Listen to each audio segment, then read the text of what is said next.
I'm Janice Omadeke, Culturati co-chair, a CEO, and an entrepreneur at heart. We are thrilled to be joined today with Tristan Walker. I am beyond excited as an entrepreneur of color. Tristan has paved the way for a lot of possibilities for millions and millions of founders out there. So upon him joining our prep meeting, I couldn't help but begin singing his praises. Among his strong track record of success, he is the first Black CEO under Procter & Gamble, and he serves on the boards of Foot Locker and Shake Shack. He's also the co-founder of Code 2040. My company, The Mentor Method, helps Fortune 1000 companies build inclusive mentorship programs in under an hour. So this focus on inclusive businesses means a lot to me, and I'm excited to dig into that with Tristan and my Culturati co-chair, Albert. Hi, my name is Albert Swantner. I'm one of the co-chairs of Culturati this year. I'm the co-founder and CTO of a company called Omadeke RX that makes software for the automotive reconditioning industry. And I'm, like Janice, starstruck and so excited to be here with Tristan today. And I want to jump right into it. I know we have lots of questions about culture. Janice, what are some of the things we've been talking about? Great, thank you, Albert. So let's start off with just getting a benchmark understanding of the meaning of culture. So our first question is, simply put, how do you define culture, Tristan? Yeah, look, I have been a part of way too many corporations that don't define it. Traditionally, culture has been about liking the other person subjectively. Oh, this person plays golf. Oh, this person makes me laugh. And I thought it was a bunch of BS.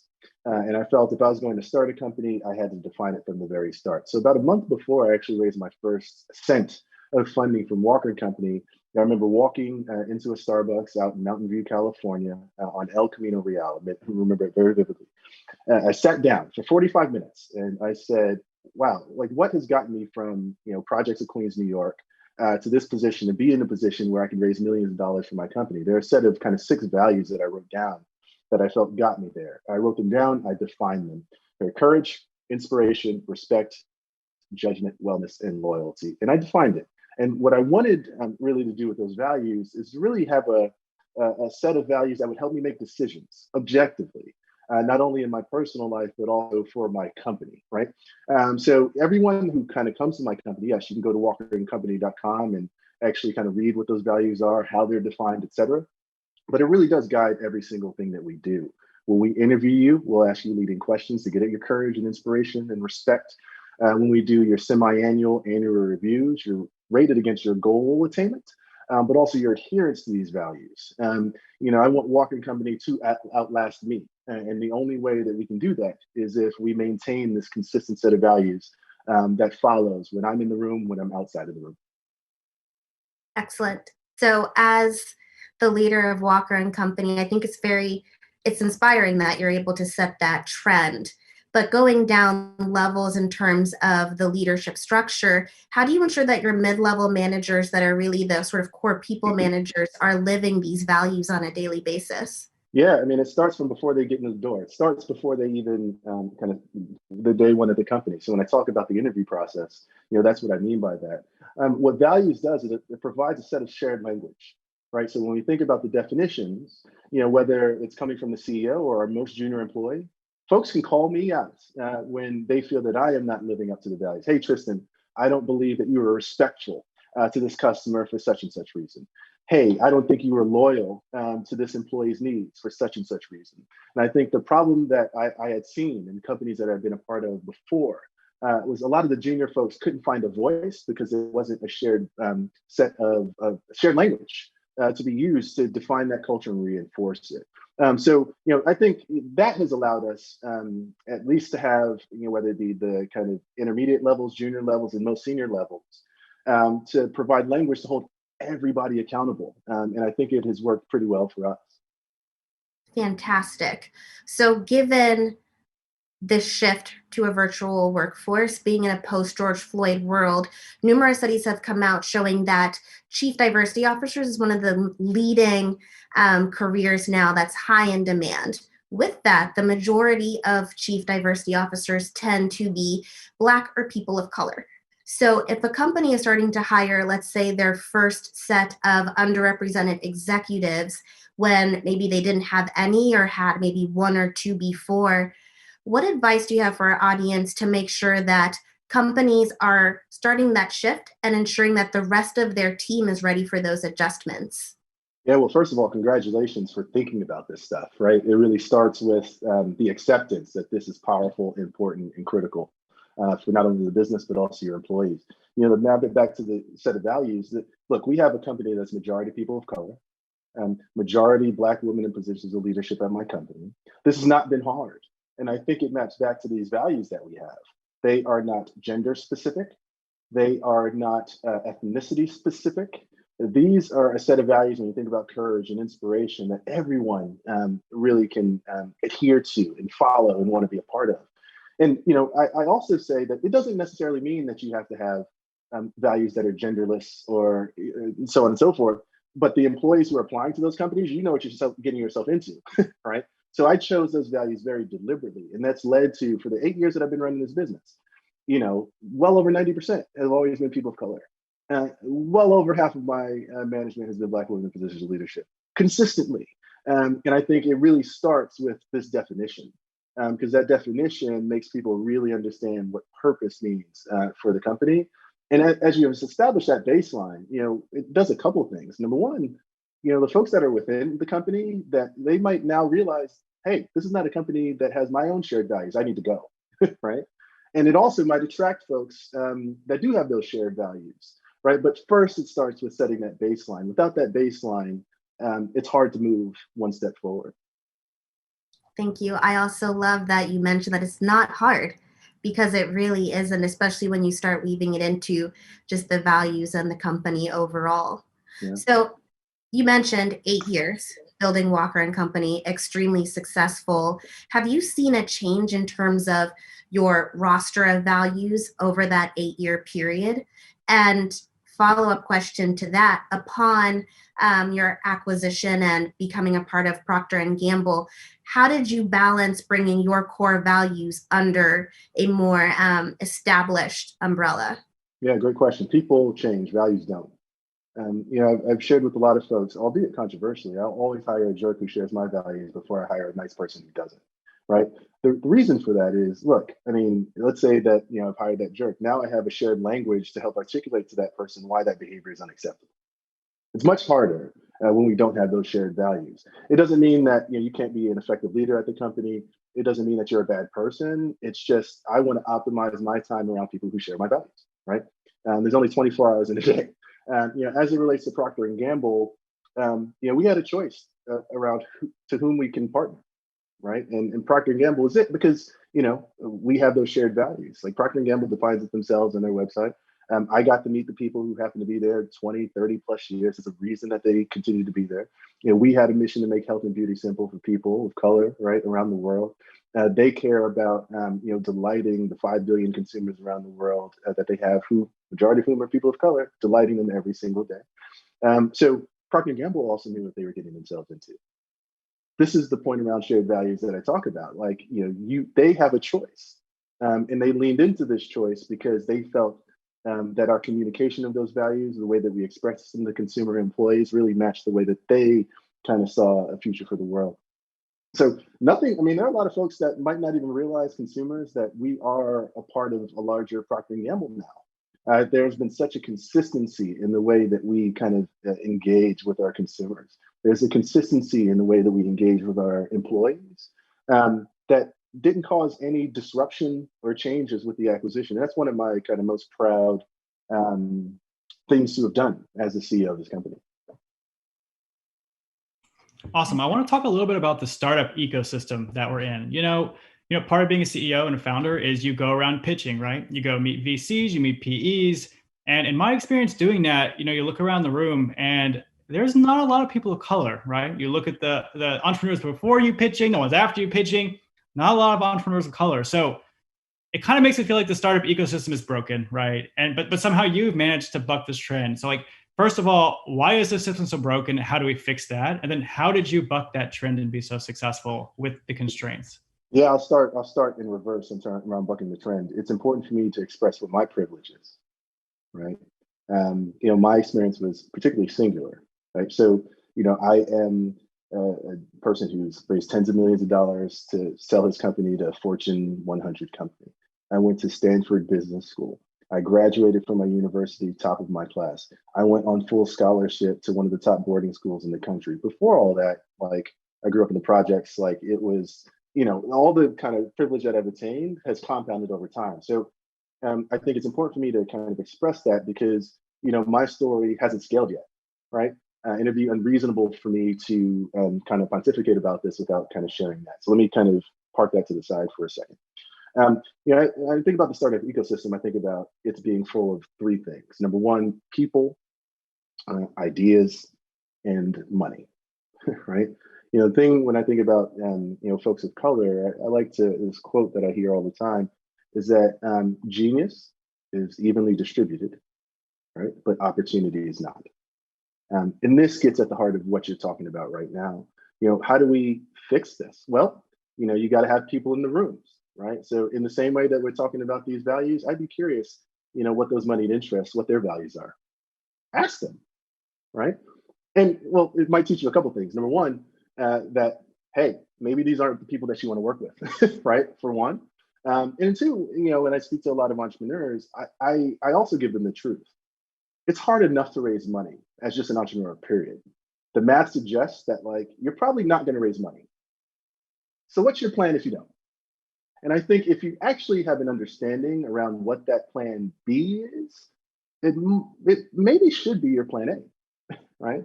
I think a lot of folks go into this having this belief that raising money is the end all be all, is the thing that's going to make them successful. My having raised money caused all of my problems at my company. So I think, again, the way to buck the trend is own your stuff, right? Sometimes you need to right size or rationalize or narrow the ambition you have in the interim so you can own your stuff and actually kind of get to the product market fit that you have where, when you're ready to raise the money, it's just more expensive for them, right? The one thing that we cannot do is snap our fingers and have folks on the other side of the table look like us. That's going to take way too long, unfortunately, right? So what's our plan B? That maybe should be our plan A. Does that make sense? That totally makes sense. And so when you're thinking about raising money, do you kind of interview the VC to make sure their values align with your values? Does that help guide the conversation of who's on the board and kind of help with some of that diversity? It would be nice. I gave this kind of flowery speech about 30 seconds ago, but at the end of the day, as an entrepreneur, money is oxygen, right? There are going to be some VCs that are willing to give you money, a lot who are unwilling to give you money. And if you're in a position like me, where in order to build what I wanted to build, you needed $2.5 million, right? I could have really, really rationalized what that scope would be, but I don't know what the company would have been in my context, right? Because the problem we were trying to solve required a pretty multivariate approach. So that said, as I think all this stuff through, you might not have time as an entrepreneur to really assess. All right, this guy's willing to give me $2 million. I need $1 million. Let's make sure that the values are aligned. But there are ways that you can actually, if that's on shaky ground, let's say, right, you can structure your organization so that you mitigate the risk of not shared alignment. Maybe those people aren't on your board, right? Maybe if you've gotten the money already or you've gotten the term sheet, then you come and say, hey, here's how I rock, right? Here's how I work. Here are the things that matter to me. So I'm going to take this money, but please keep in mind that kind of here's the rules of engagement for me, right? We don't all have the luxury of perfect alignment with kind of ability to raise money. I wish we all did, which is why I talk about this plan B stuff. But entrepreneurship, as you know, we don't have the luxury of time. So I would like to say otherwise, but unfortunately, it's not otherwise. Yeah, I understand that. Got to do what you got to do sometimes. That's right. That's right. So, I think the world's changed a lot in the last year and a half. I think Black Lives Matter or George Floyd, has really come to the forefront, and companies are finally speaking up a little bit about time. But I feel like a lot of companies are paying lip service to this, and they post something on their LinkedIn or their Instagram, right? But I think it's not really in the core of who they are. So I think, what's your advice for companies who really actually do care and want to build it into the core of who they are, but then weighed against, you're scaling, you're going through startup pains, you're just trying to survive, right? It's how do you do that? Yeah, I think it's easy. Fortunately for us, let me kind of take it back. I was about to say we were ready for it, but no one's ever ready for this ridiculousness, right? We were prepared to know what to do, right? Because we already had the values already set. There's a way that we approach things. Over the past year, I just had to compartmentalize it and articulate it in a different way. So here's what I told the team, and here's what I kind of shared other folks that are really kind of wrangling with this and trying to think about it. First and foremost, if you're going to step out and make a commitment or a statement, before you can do all that, like acknowledge the trauma, right? There have been hundreds of years of lasting trauma that need to be acknowledged and hopefully eventually reconciled, but at least acknowledged, right? If you can't acknowledge it, then get out the way, right? Once you've acknowledged it, I think now you can actually model the way, right? How do you model the way? It comes down with like your defined core values. How are you going to pick a side without knowing what your values are, right? This is what I mean about our being prepared. We're prepared to model the way because this is how we rock. These are our values. Now, once you've modeled the way, now you can act, right? And you can do things that are authentic and real in a way that your consumers, employees will actually believe. And I'm shocked. I think the reason why you get a lot of discord between the acknowledgement and action is because there's too much gray area in the modeling. And that goes back to all the stuff that we've been talking about around values. If you don't know who you are, how are other people? And that's it. That's a really good point. So I think there are a lot of companies out there, and just being honest, right, that basically have an entirely white executive team, a white board of directors, white investors. But some of us are trying to think about how are we going to speak to a diverse audience when we're just not diverse, right? Is there a way to do that and be authentic, or is it always going to come off a little bit tone deaf because you're just white people there, right? Like, talk about that. I appreciate the question. My favorite sweater. I like sweaters. That's all I wear. One of them says, proud of my blackness and yours, right? Everybody has a blackness in them, right? Like the cultural influence of Black folks around the world is not only something that I believe in, but at least when we think about Americans, 75% of Americans believe it to be the same. The clothes that you wear, the music that you listen to, the food that you eat, right? Like there's a blackness in you too, right? And the way to embrace it is to do just that. Like, for lack of a better word, like what is my blackness? Like what about this culture actually gets me authentically excited?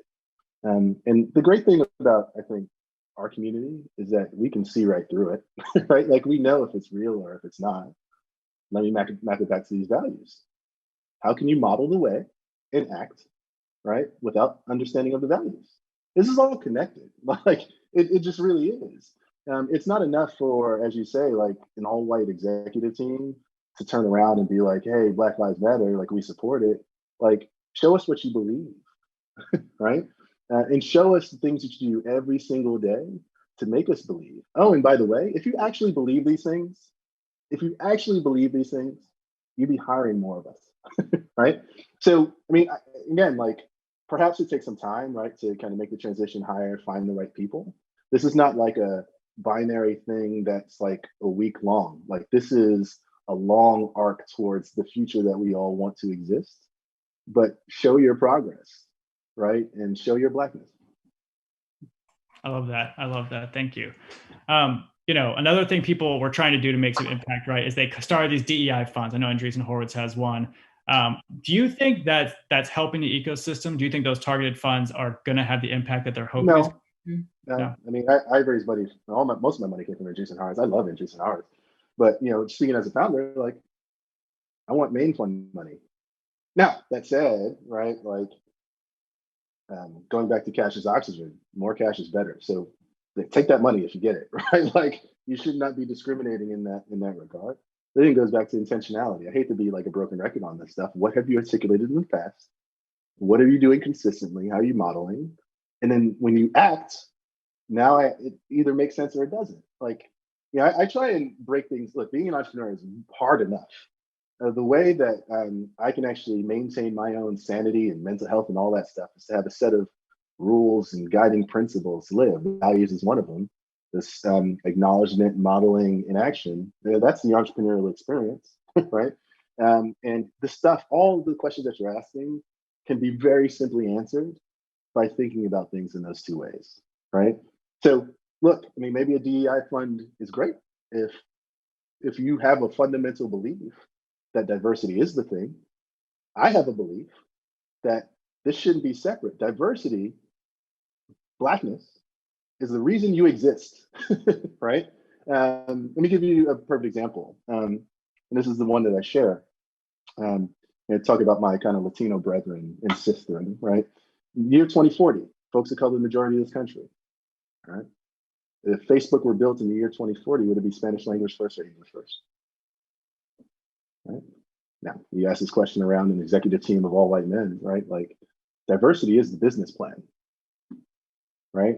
So in your acknowledgement and your modeling, if you have a DEI fund, is that the business plan or not? It's hard for me to think about it as a subordinated, separate thing when it is the thing. Awesome. So just shifting focus a little bit towards more kind of focus, right? So we all struggle with that. So you often speak about 3 core areas of focus. Can you talk to us about these areas and why they matter to you? Yeah, I mean, like, look, well, I'm sorry, I'm gonna have to I have a quick question. What are those 3 areas? Is it the model, acknowledgement, and the action? Yes. I think that sounds good. Yes. Yeah. And by Sorry the about way, I have just been actively listening this entire time, but I'm just going to replay this every day, every time I'm in an investor meeting or continuing to scale out the mentor method because of these valid points. Yeah, no, I mean, it's simple. And it is, each of these things are things that everybody can understand, and sometimes people forget, we're working every day and it's fair, right? Like we're busy, we have families at home, right? But acknowledgement, modeling, action, that's something you do at home, right? Acknowledge what's going on, like set principles for my kids to do the right thing and then do things, right? It works in the office, it works everywhere. And I think once you start compartmentalizing things in that way, everything makes sense and it doesn't feel as overwhelming as some make it to be. I have a follow-up question to that, Tristan. With the 3 core focus areas, do you see them scaling or adjusting based on career levels or level of responsibility within a company? So for example, does modeling look different for you as the CEO compared to, say, an intern that's joining your team for the summer? Yeah, I think modeling, probably not. The action, yes. Well, actually, let me take that back. My interaction with the modeling is the definition, right? We've defined what the values are. We've defined the guardrails, right? The action, everyone has, based on kind of their position within the company, like the guardrails are pretty wide and you can work within that as long as you've worked within these tight kind of modeling the way guardrails. And I think the reason why it's so scalable is because, the way that I act is going to be different than the way that my most junior person acts, but it doesn't make it any better or worse. It's just different. And it allows us to do more things and have better ideas, right? So by kind of establishing kind of the guardrails, at least from a values perspective, it gives folks room to innovate, right? It gives room to innovate. You could have the craziest idea if you were courageous in your kind of in your acting on it. If it's inspiring our employees and our people, if you're respecting the needs for our consumers in our community and you're being loyal to those needs as well, if you've practiced a good judgment along the way and you're taking care of yourself and not killing yourself working on it, I'll probably love it, And again, it goes back to this shared language. When you say that there's something that you want to do, use our language to do it. And it'll be not only more palatable, but it's likely something that we'll want to do.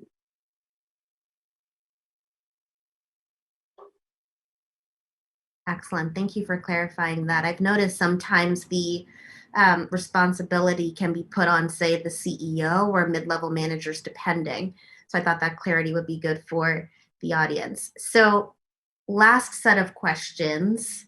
Let's look at sort of the bigger picture and sort of putting this all together, because we've discussed values, we've discussed your 3 core focus areas, we've discussed that it's going to take quite some time to get that level of equity that we should be seeing in the world, right? So what would be a good first step just to get it started? Yeah.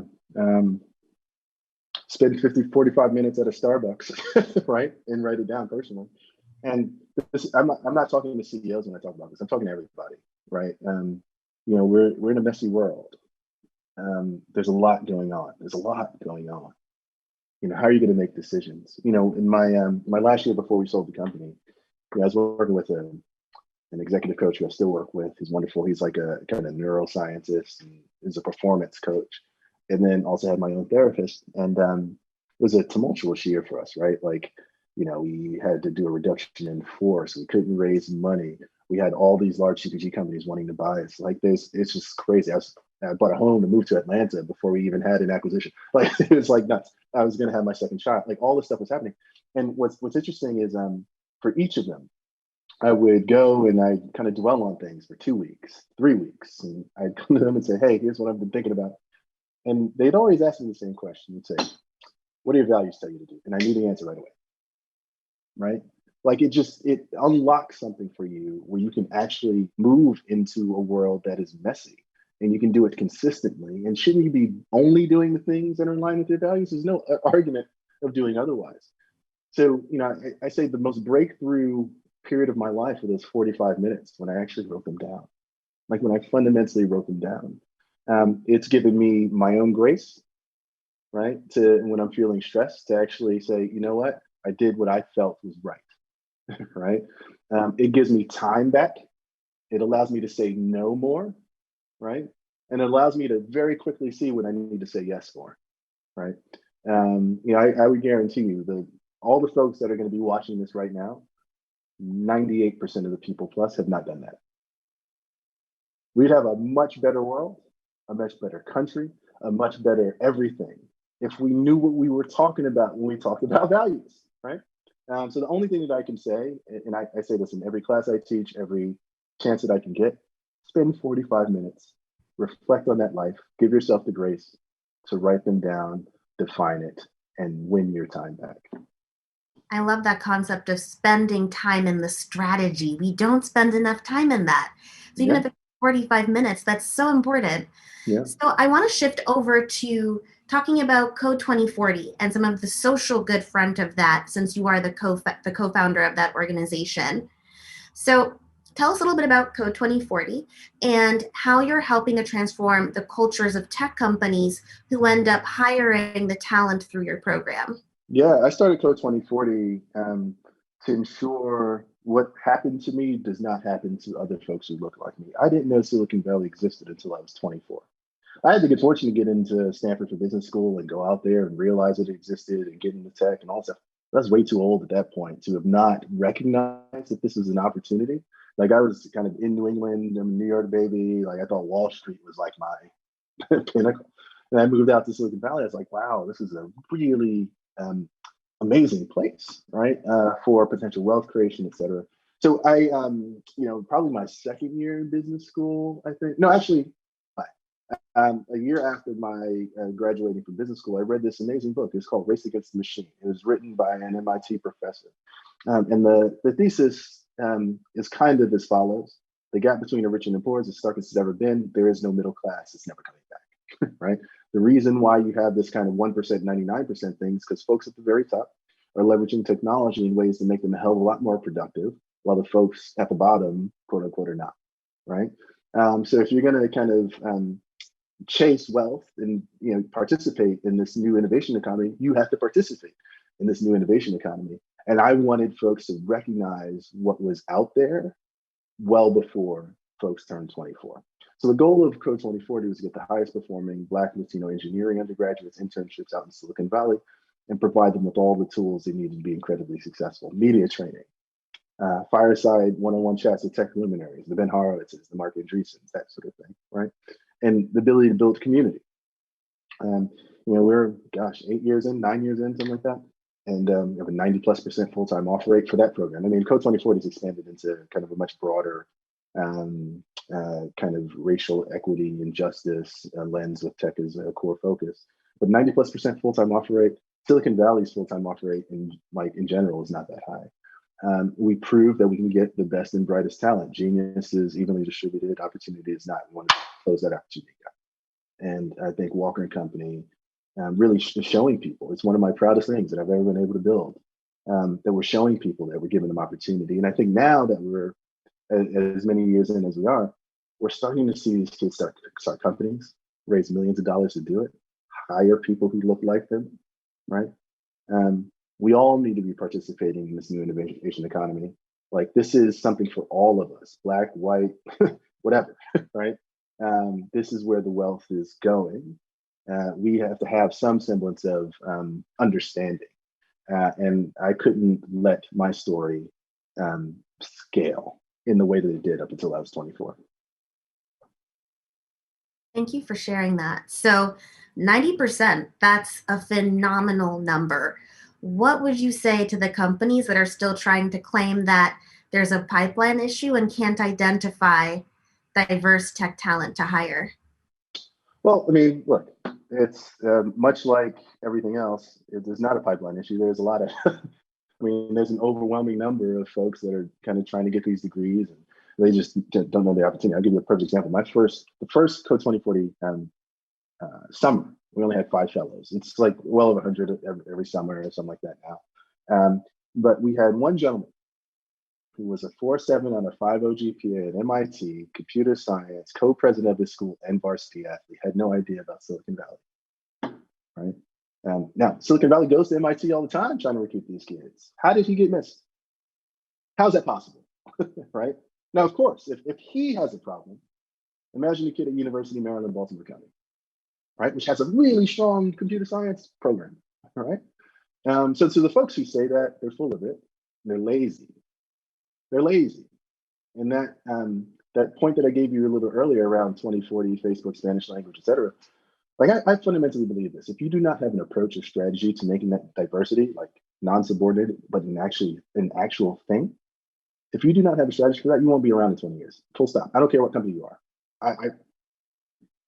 So if you don't listen, that's fine, right? You'll get disrupted.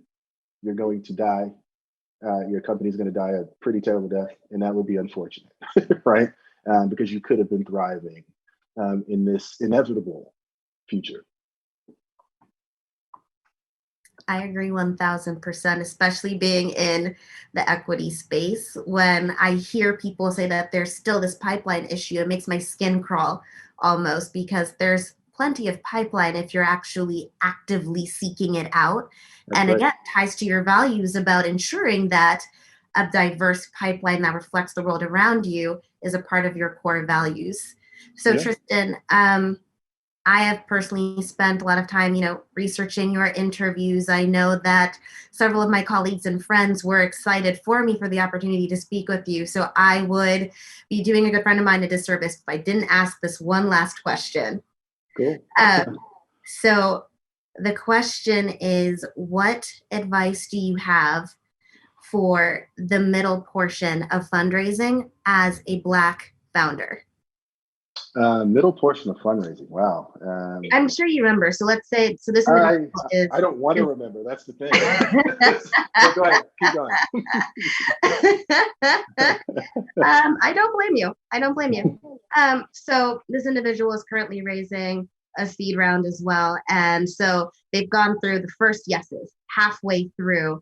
And, it's sort of that middle ground of, okay, who's leading? Do we need a lead, etc.? So even though you don't want to remember, I know that you inspire so many pre-seed, seed, and beyond founders, and specifically Black founders, that I would just love to hear what your take is. And I can take this back to my friend and say that I definitely did that for him. Yeah, perseverance matters. It's easy to look back and see, look, I was on the cover of magazines, I've had all this press, blah, blah, blah, I raised 40 million, but I raised all that $40 million, you know what? My competitors raised hundreds of millions and more, right? When I raised my first round of funding, I needed $2.5 million. Folks talk about, pedigree, blue ocean opportunity, right? Like, do I trust this person? Like, check, right? I pitched probably 60, 70 people, and 4 people said yes, and these are all the people who said, before I started the company, they would say yes. until I came up with this idea, right? So look, I mean, the only thing that I could say, and you know, it's number one, recognize, acknowledge how hard it is. Too few people actually want to let the math guide their decision making. But it doesn't necessarily mean that you're going to be a part of that equation, but you have to respect it. Like you have to acknowledge it, right? Because if it happens to you, now what are you going to do? How are you going to model the way, right? Like, and how are you going to be guided? Well, sometimes, at least for me, I had to have the courage, right, to know that it might not happen. So I'm going to take what I have and make some do out of it, right? Oh, and by the way, have a plan B as well, right? And that's where kind of some of the action comes in. But I think the best thing that I can do for your friend is to remind that friend that it has to be acknowledged, right? And if you can acknowledge and still persevere throughout, it's likely that it's going to kind of go your way, right? But it's more likely that like you might come up with a more, or let me, for probably a better approach, a different approach, right?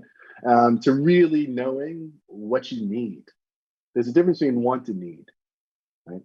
And I had to very much realize that quickly when I was raising money, how much I actually needed versus how much I wanted. The difference between those two things, to me, in a lot of ways, is greed. And it's the thing that got me into a lot of trouble as I continued to raise money over time. Okay, that was going to be, I know I said that was the last question, but that was going to be my follow-up question after that of, you know, 40 million is nothing to, you know, laugh at, and that's incredible. I understand the sort of the comparison of your peers, and I was going to ask, you know, how that impacted you as a leader and a CEO. So that's extremely helpful. So last question. Can I say one thing that's really important? Raising all that money was the worst thing that ever happened to me, honestly. Say more. What do you mean? Like well, it's worse than best, right? I'm a big believer of the fact that, like, you know, a lot of people ask me if I could have done it all over again, what would I have done? And I probably would have said I would have done the exact same thing, because it made me realize one thing: how much ownership and autonomy mattered to me, right? I raised all that money, only to realize later I had to pay it back, right? And it forces you to make decisions that you wouldn't have made if you owned the damn thing, right? So for me, moving forward, now that I've learned that, I care more about ownership and autonomy. You know, a lot of folks say, yeah, it's easy for you to say you raised $40 million. I'm like, yeah, it's easy for me to say because I raised $40 million, right? And I have a respect in my acknowledgement of like what, how it affects me in ways that you might not necessarily recognize. So it's your choice to raise the money. That's fine if you believe that that's the right thing to do, but also recognize what you're trading off for it. And the best thing to happen to me was to recognize what I traded off for it. That makes perfect sense. So you mentioned moving forward. What's next? What are you working on? What's exciting you right now? What's on the docket? Let us know. Let us see. How can we help you as well? Not that you need it, but it's always good to know. No, help is always warranted and necessary. And look, I mean, for me, I think my career is somewhat predictable. And here's what I mean by that. For the past decade, and you know, God willing, the next 5 decades, you know, I've only cared really about 3 things from a business perspective. Right? First is the demographic shift happening in this country and the cultural influence of people of color around the world. I think it is singularly the most important theme of my lifetime, and I'm dedicating my life to it. Secondly, technology, and certainly its impact on business, but in a more nuanced way, it's mapped back to this demographic shift. How do you promulgate this cultural influence in a scalable, fast way, right? And unlock a powerful asset for the world to share with the world. And then lastly, I love great brands. I love great brands, not just because they're great brands, but also because they could be a force for good in the world. And every single thing that I've done sit at the center of those 3 concentric circles. Walking Company, Foot Locker, Shake Shack, Code 2040, right? Anything I do here forward is going to sit squarely in the center of those 3 concentric circles. I care about consistency in that way. So, you know, this idea of like help, you know, and, you know, my help is with values. If you share the same values that I have and you care about the, like also sitting at the center of those 3 concentric circles, yeah, I love to talk, right? And much in the same way that you asked a little earlier, you know, junior, senior, like how do people kind of work? And I said, you know, these sets of guardrails and, and while you have guardrails, you still have ingenuity that can kind of creep out of that. It's the same here. If we have shared values and you care about that centricity, there's a lot of ingenuity that can come out of it, and a lot of opportunity, and frankly, a lot of money, right? That can not only for yourself, but also kind of with that money, rinse and repeat, to offer some good to the world. Fantastic. Tristan, I got the note that it is unfortunately time to let you go, but on behalf of Albert and myself, I just want to thank you so much for taking the time. Thank you for speaking to two other entrepreneurs about the land of entrepreneurship and how that intersects with values and culture. And thank you for sharing your insights with the Culturati community. Thank you guys. What a fun time. And I kudos to each of you too for doing the work. It gives me a ton of inspiration, and someday I'll be able to do it again. Thank you.